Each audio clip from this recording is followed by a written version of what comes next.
From Hollywood, it's time now for Johnny Dollar. This is Harry Branson at Philadelphia Mutual Liability and Casualty Company. Oh, hi, Harry. What's on your mind? I have a case for you, a very important one. Good. Tell me about it. John, did you ever hear of Laird Douglas of Heatherscote? Lord, who... Say that slowly, will you? Laird Douglas of Heatherscote. Sorry, I left my kilts and bagpipes on the other side of the drink. Huh? Oh. Yeah, feeling real sharp this morning. But what about this Laird Douglas something or other? Can you come down here to Philadelphia and see me? I hate to be so blunt about it, old boy, but what's in it for me? A nice retainer fee in any event. Well, good. And, of course, expenses and your regular commission if anything happens to Laird Douglas. Of Heatherscote. Why, yes. Okay, Harry, I'm on my way. Oh, John. Yeah? Come down by plane, will you? The first one you can get. Urgent, huh? Yes, John. Very.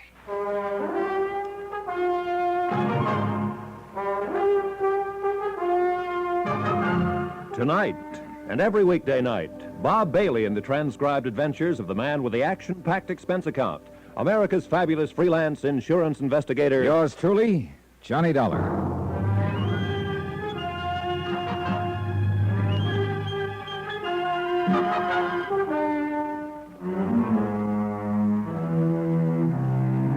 Expense account submitted by Special Investigator Johnny Dollar to Harry Branson at the Philadelphia Mutual Liability and Casualty Company, Philadelphia, Pennsylvania. Following is an accounting of expenditures incurred during my investigation of the Laird Douglas of Heatherscote matter, whoever Laird Douglas is, and whether investigation is the proper term at this point, who knows. In any event, well... Expense account item 1, $22.50, air transportation and miscellaneous, Hartford to New York to Philadelphia.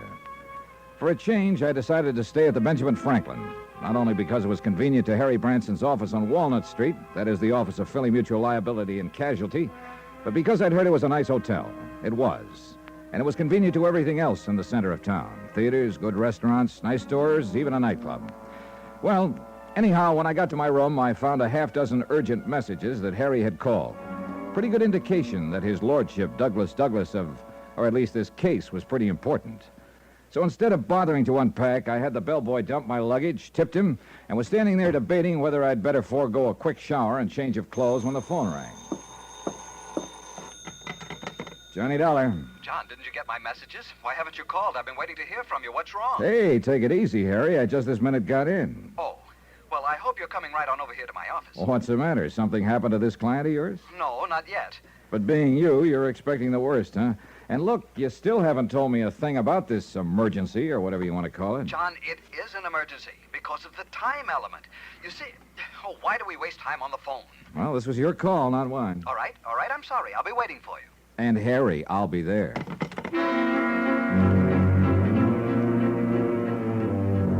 Still knowing nothing whatsoever about what was going on, I decided I'd better be prepared for anything. So I slipped a .38 Colt out of my bag and took it along. Expense account item 2, 65 cents, cab fare.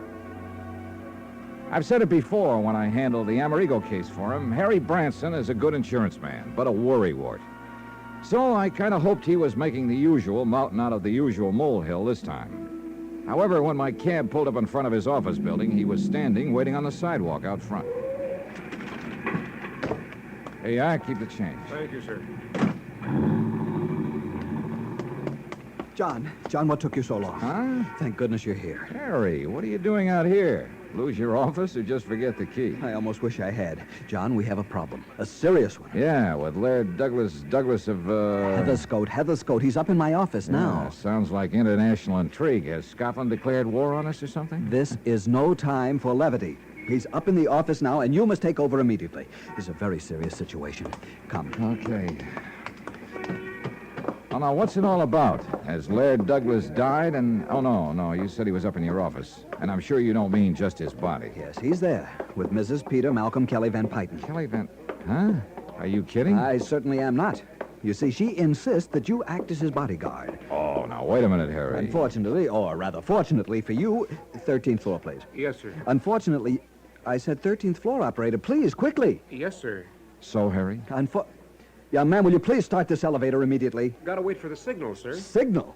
This is an emergency. Take off. Immediately. Emergency? Yes, it involves Laird Douglas of Heatherscote. Oh, well, sure, if it's... Who? Good man. Okay. Now, you were saying, Harry, Was I? unfortunately something. Oh, yes, of course.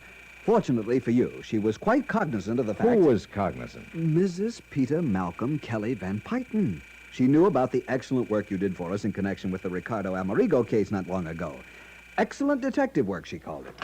13th floor. You remember the case, Ricardo, the concert violinist who disappeared, presumably Yeah, murdered. I remember. And your almost intuitive deduction that he wasn't dead at all, but had merely staged the whole thing to make it look as the... Harry. Oh, yes, of course. 13th floor. You mean Mrs. Peter Malcolm Kelly Van Pyton? Excuse me, mister, but I'm getting signals from the other floors. Quite right, you should. As I started to say, John, she is one of our biggest personal policy holders. Good. But hadn't we better get into your office and meet her? Oh, yes, but I want you to know about the personal premiums. Alone, they run to something over $20,000 a year. Mister, please. Well, she is an important client. Yes, and that's why I Mister, will you I didn't please? hesitate to accede to her request that you be called in on this case. I called you, and here you are. Mister, please. Oh, well, get us up to the... Oh, we're here. Why didn't you tell us? Come, John. Mister, if I was to tell you what I'd like to, My office is right this way, John. Come, please. Hey, look, you better calm down, Harry, and give me the dope on this case right from the beginning. Yes, I'd better. All right. Mrs. Peter Malcolm Kelly Van Pyton is a very important client, has been for years. So you said. But there are a lot of things you haven't said, like what has she got to do with this Laird Douglas character, and why is he so important? It's this way, John. The policy on him runs to $5,000. No double indemnity, which is good. As a matter of fact, the policy on him was purely a favor to Mrs. Kelly Van Pyton. You know, considering such short life expectancy and all. No, I don't know. Is he in his dotage or something? Well, hardly. Or are you being facetious again? But you said... Hey, how old is he? His birthday is next month, May 7th to be exact. He'll be 4 years old. 4? That's right. Short life expectancy? Of course, you see, John. Wait a minute. Some horrible disease or something, huh? What's the matter with him?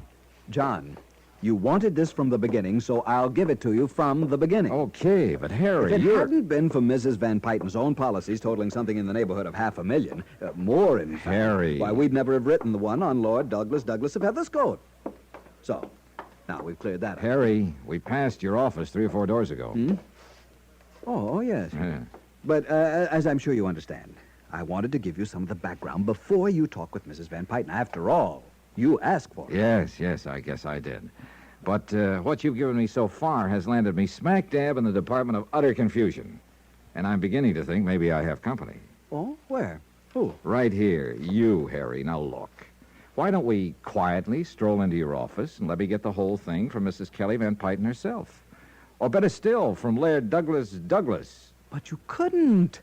Of course not. What? At least not from him. Why not? John, will you please stop joking? Who's joking? This is serious business, very. Look, Harry, Yes?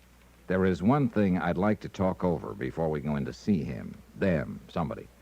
Yes?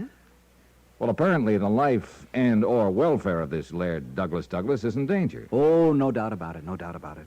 I thought I'd made that very clear to you. Yeah, well, you said you've written only a $5,000 policy on him. That's right, $5,000. And purely Yeah, as I know all about that.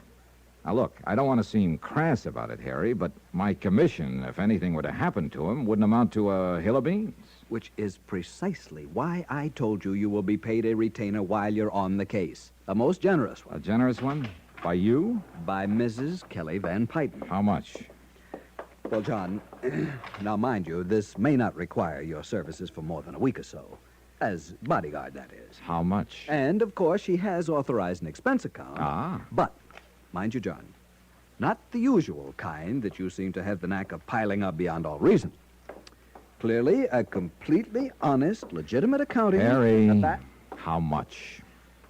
Well, as a matter of cold fact, I have assured her that it will total no more than the amount of the retainer she is prepared to pay you. Any more than that, and, well, you'll have a lot of explaining to do. Harry, how much is this retainer to be, if I take the case? I might even go so far... $750 per week, or fraction thereof, and I am sure you will agree that... What's the matter, John? $750 a week, plus expenses, when there's only a $5,000 policy involved? That's right. But if this 4-year-old Laird Douglas of... Heatherscote. Yeah. If he's only worth a $5,000 policy... And what was that crack about short life expectancy? John, I told you he is already 4 years old. Oh, look, start all over again, will you, Harry? Yes. No, on second thought, perhaps you were right. Perhaps you'd better get the details directly from Mrs. Peter Malcolm Kelly Van Pyton. Pyton. I know. Now, look, Harry, I think I'd better get them from somebody. You're Incidentally, John, you understand, of course, that your services will be required only during the affair at Balakinwood. And not 1 minute thereafter. No, I don't understand. What's Balakinwood? Out around Westchester, outside the city, one of the suburbs. Very nice suburb, too. That is where Laird Douglas... Of Heatherscote. Yes, John, that is where he will appear. And you or Mrs. Kelly Van Pyton, or both, if you think his life will be in danger. Exactly. Oh, John, I knew you were just joking me all the time. I wish I knew. Here we are, and everything will be clearer. Yeah. Oh, thank heavens, dear Mr. Branson. I was afraid something had happened to you. You were gone so long, you really had me quite worried. I'm so sorry, but I had hoped to tell Mr. Dollar something of this affair, and I'm afraid we loitered on the way up. Mrs. Kelly Van Pyton, this is Mr. John Dollar. Oh, you wonderful, wonderful man. I'm so glad that you've agreed to take on this assignment. You see, Laird Douglas means everything to me. And I have the utmost confidence in you. I'm sure Laird Douglas will, too. Well, thank you very much. But where is he? Why, yes, Mrs. Van Pyton, what's happened to him? Oh, don't worry, my dear. He's all right. But after all, he is so temperamental. I fear he got a bit impatient waiting for you, and I know you'll forgive him. You will, won't you? Yes, of course, but where is he? He's asleep, Mr. Branson, in your inner office. He sat down in your chair and fell fast asleep. Oh, if I could only relax that way. But you must meet him, Mr. Dollar. Yes, I'd certainly like to. Of course you would, and I know he'll want to meet you. Gently now. Oh, good, he's awake. Oh, no. That's Laird... Laird Douglas of Heatherscote. This is Mr. Johnny Dollar. Hey! Holy John! Hey! Douglas, no! Let go of Mr. Dollar's leg. Douglas, dear. Douglas!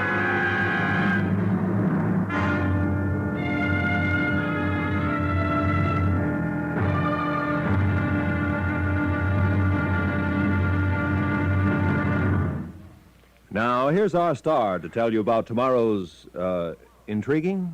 Well, tomorrow's episode of this week's story. Tomorrow... Well, I've handled some pretty doggy cases in my time, but never as a pooch's bodyguard. But suddenly this one begins to smell much too strongly of murder. Join us, won't you? Yours truly, Johnny Dollar.